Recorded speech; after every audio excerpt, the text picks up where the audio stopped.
परिचय। राहुल, आज भारत जीतेगा। हाँ, भारत ही जीतेगा पिताजी। रन रेट का ग्राफ देखो, भारत वेस्टइंडीज से ऊपर है। पिताजी, मैं समझ नहीं पा रहा हूं कि यह ग्राफ क्या दर्शा रहा है। बेटा, मूलतः ये एक्स अक्ष और वाई अक्ष को दर्शा रहा है, जिसमें ओवर के हिसाब से रन रेट दिया है। ठीक है, क्या आप मुझे इसके बारे में और ज्यादा बताएंगे? हाँ, क्यों नहीं, निश्चित रूप से। इस पाठ में आप निर्देशांक ज्यामिति की अवधारणाओं के बारे में जानेंगे। उद्देश्य: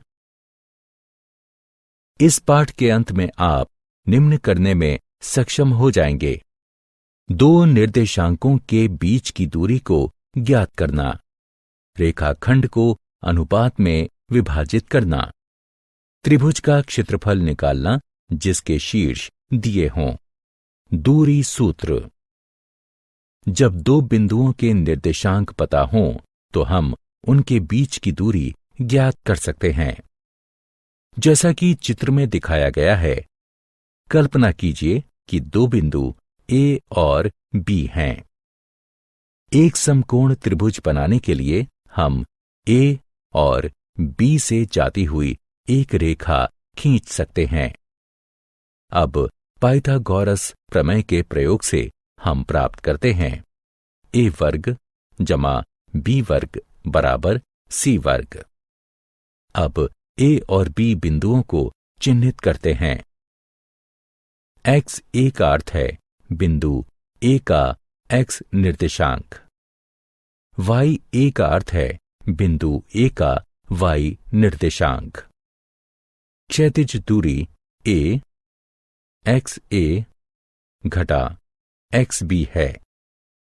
ऊर्ध्वाधर दूरी बी वाई ए घटा वाई बी है।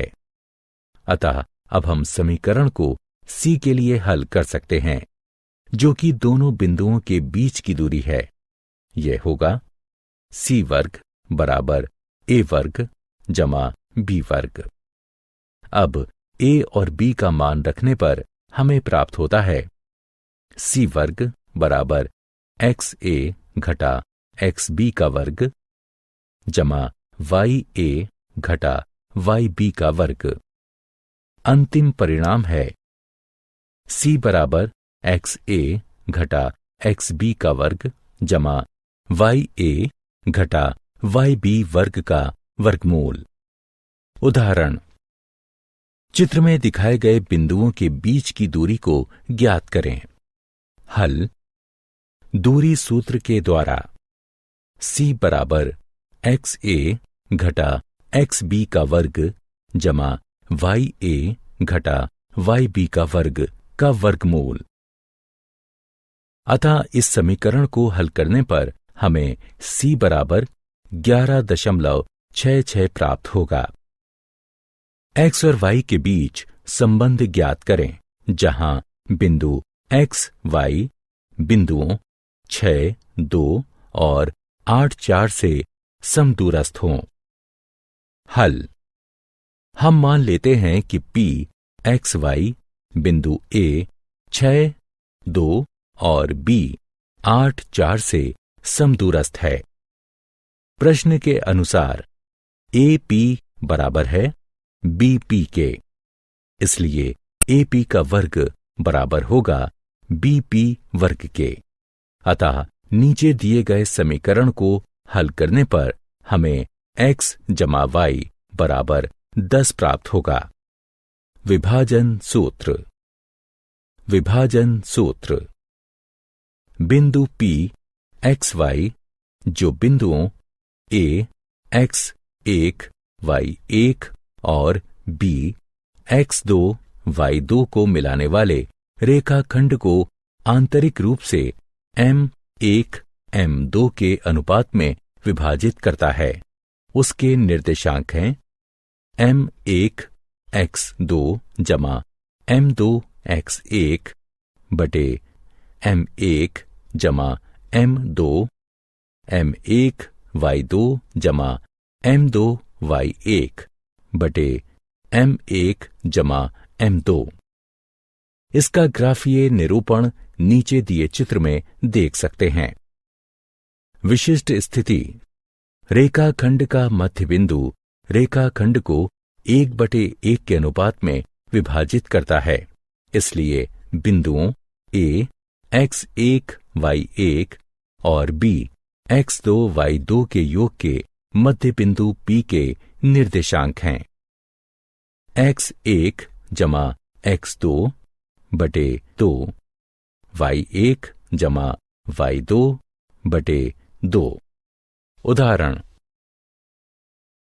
बिंदुओं A -5, 8 और B 1, -7 को मिलाने वाले रेखाखंड को बिंदु -3, 2 किस अनुपात में विभाजित करेगा?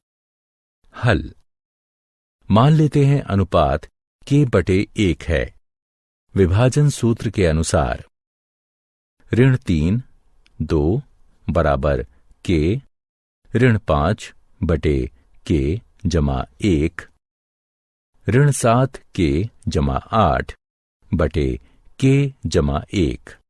इसलिए -3 बराबर k, -5 बटे k जमा 1, -3 गुणन k जमा 1 बराबर k -5, -3k, -3 बराबर k -5, -3k, k बराबर -5 जमा 3, -4k बराबर -2, k बराबर 1/2 के, अतः अनुपात k/1 बराबर 1/2 हुआ। त्रिभुज का क्षेत्रफल। पिछली कक्षाओं में जब त्रिभुज के आधार और ऊंचाई दिए होते थे तो हम उसका क्षेत्रफल ज्ञात करने के लिए निम्न सूत्र का प्रयोग करते थे।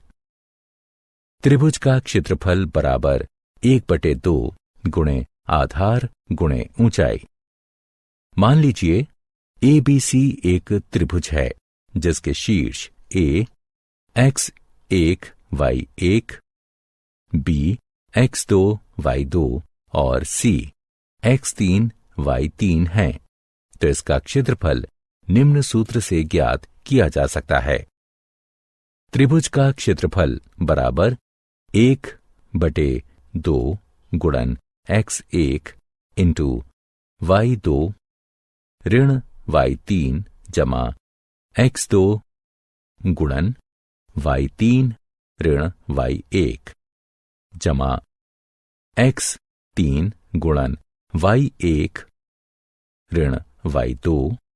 उदाहरण, बिंदुओं A 1, 4, B 2, 3 और C 4, 2 से बनने वाले त्रिभुज का क्षेत्रफल ज्ञात कीजिए। हल, त्रिभुज के क्षेत्रफल के सूत्र के अनुसार त्रिभुज का क्षेत्रफल बराबर 1/2 गुणन x1 गुणन y2 ऋण y3 जमा x2 गुणन y3 ऋण y1 जमा x3 गुणन y1 ऋण y2 हमारे पास है। त्रिभुज का क्षेत्रफल बराबर 1/2 1 गुणन 3 ऋण 2 जमा 2 गुणन 2 ऋण 4 जमा 4 गुणन 4 ऋण 3। गणना करने पर हमें प्राप्त होता है त्रिभुज का क्षेत्रफल बराबर 1/2 वर्ग इकाई। क्या आप जानते हैं फ्रांसीसी गणितज्ञ रेने डेकार्टेस ने निर्देशांक ज्यामिति का विकास किया। डेकार्टेस ने अपने विचारों को 1637 में ला ज्योमेट्री यानी ज्यामिति नामक टीका में प्रकाशित किया। सारांश,